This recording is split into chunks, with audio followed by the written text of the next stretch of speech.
तीन बातें बोली, मैं तीनों का जवाब प्लीज दीजिए शांति से। इन्होंने पहले बोला कि मोदी जी अरविंद केजरीवाल की लोकप्रियता से डरते हैं और छवि खराब करनी है। चलिए 1 मिनट मान लेते हैं कि मोदी जी बहुत डरते हैं, बीजेपी डरती है, ठीक है।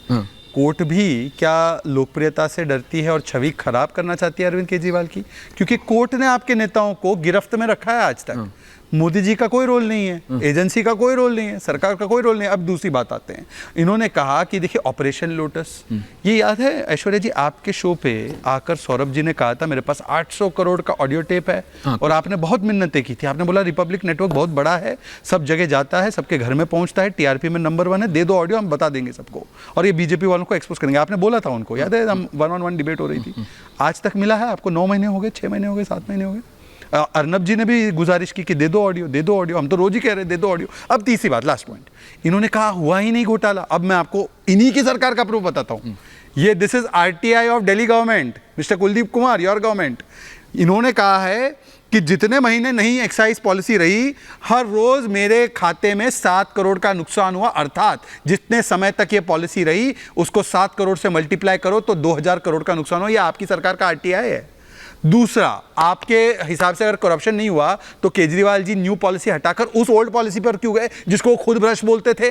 तीसरा, ये धवन कमेटी रिपोर्ट 2.5% से 12% कमीशन कैसे हो गई? इसमें लिखा गया है ब्लैक लिस्टेड और मैन्युफैक्चरिंग कंपनी को नहीं आने देना है, क्यों उनको आने दिया गया, जैसे कि इंडो स्पिरिट्स, खाओगली। चौथा, इसमें होलसेल को प्राइवेट के पास नहीं देने की बात थी, आपने प्राइवेट को क्यों दे दिया? पांचवा, मैं आपको आप ही की सरकार का प्रूफ दिखा रहा हूं, मेरी कोई बीजेपी की प्रूफ नहीं है।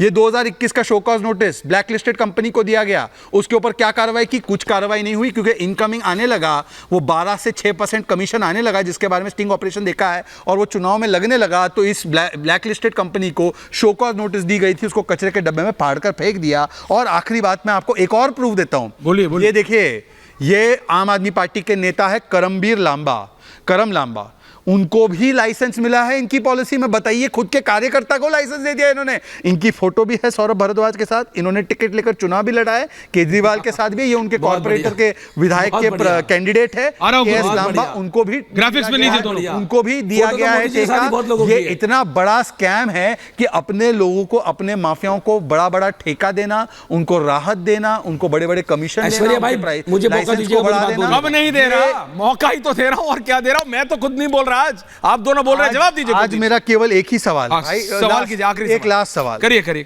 अगर ये स्कैम नहीं हुआ, अगर ये स्कैम, कुलदीप जी एक लास्ट सवाल, अगर ये स्कैम नहीं हुआ तो आपकी सरकार ने नई पॉलिसी के बदले ओल्ड पॉलिसी को लाने का काम क्यों किया? और आरटीआई, कुलदीप कुमार जवाब दे रहे, कुलदीप कुमार, विधायक महोदय जवाब।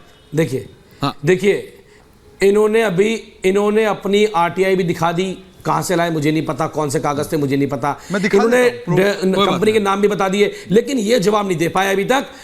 ये जवाब नहीं दे पाए कि मनीष सिसोदिया जी के यहां से 6 महीने में क्या मिला, और सीबीआई ने अपनी चार्जशीट में उनका नाम क्यों नहीं लिखा था, ये नहीं बता पाए अभी तक। जब मुंह में दही जम गई थी, सीबीआई चार्जशीट में नाम नहीं लिखा था उनका, और ये बताने नहीं चाहते हैं। हम तो पूछ रहे हैं भाई, बता तो दो, मिला क्या है? जैन साहब 9 महीने से जेल के अंदर है, कितने करोड़ की संपत्ति उनके पास मिली, क्या उनके पास मिला? जबकि भाजपा के लोग जाके वहां कोर्ट में बोलते इनके वकील के जज को चेंज कर दो, जज ही बदल दो। अरे भाई, क्या चल रहा है इस देश के अंदर? आप जज ही बदलवा दोगे?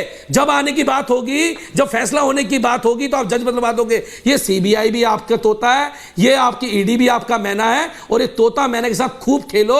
लेकिन मैं कह देता हूं कि तानाशाही का अंत जरूर होगा इस लोकतंत्र के अंदर, डेमोक्रेसी के अंदर। बड़े बड़े तानाशाह जिन्होंने सरकारों को परेशान करने का काम किया है, उनका अंत हुआ है, और निश्चित रूप से आपकी सरकार का अंत होगा, भाजपा का अंत होगा, निश्चित रूप से होगा। बोलिए। कुलदीप जी, सोनिया गांधी, राहुल गांधी पे ईडी की कार्रवाई हुई, वो गलत है या वो तानाशाही है? देखिए, कांग्रेस तानाशाही तो भारतीय जनता पार्टी पूरे देश में कर रही है, जो भी नेता विपक्ष के सबके ऊपर कर रही है, सबके ऊपर। तो आपके ऊपर कार्रवाई सही बताई है, तानाशाही तो उन्होंने आपके ऊपर कार्रवाई को सही बताया है। वैसे बता दूं, मैंने क्या कहा? दिल्ली कांग्रेस है said, we welcome the move against Manish Sisodia, it is very good. किसने क्या? देखिए, मैंने, अरे वो भी आपके भाई हैं, कि ये देखो भाई, आप वेंडेटा के साथ काम कर रही है आपके खिलाफ, उन्होंने बोला अभी एमसीडी में देखा था नहीं देखा था? क्या एमसीडी? अभी एमसीडी में देखा था नहीं देखा था? कांग्रेस भाजपा का मेयर बनाने के लिए वॉकआउट कर गई थी, आपको पता है नहीं पता है? बताइए। एमसीडी के अंदर जब आपको हार मिली, दिल्ली की जनता ने आपको नकार मतलब दिया। सोनिया राहुल भ्रष्ट नहीं है आपके हिसाब से? क्यों नकार दिया? एमसीडी में Sonia is not corrupt according to Arvind Kejriwal party. मौका दिया, वो आपके भाई हैं, हमारे भाई हैं। आपके भाई हैं, ये मोदी जी के भाई हैं वो भी। अच्छा, हाँ, और क्या तुम्हारे सोनिया भाई हैं? राहुल मोदी जी के एमसीडी में भाई साथ दिया हैं। उन्होंने तुम्हारा। अच्छा, वो हमारे भाई के हैं। दो पहलू हैं। तो फिर जब बताइए। इंदिरा गांधी ने तानाशाही की थी, आज मोदी तानाशाही कर रहे हैं। अच्छा जी, इंदिरा गांधी ने तानाशाही की थी, अब आप तानाशाही कर रहे हो। उन्हें घोषित हफ्ता तो मतलब मासूम है ना सोनिया राहुल? रॉबर्ट वाड्रा मासूम है ना?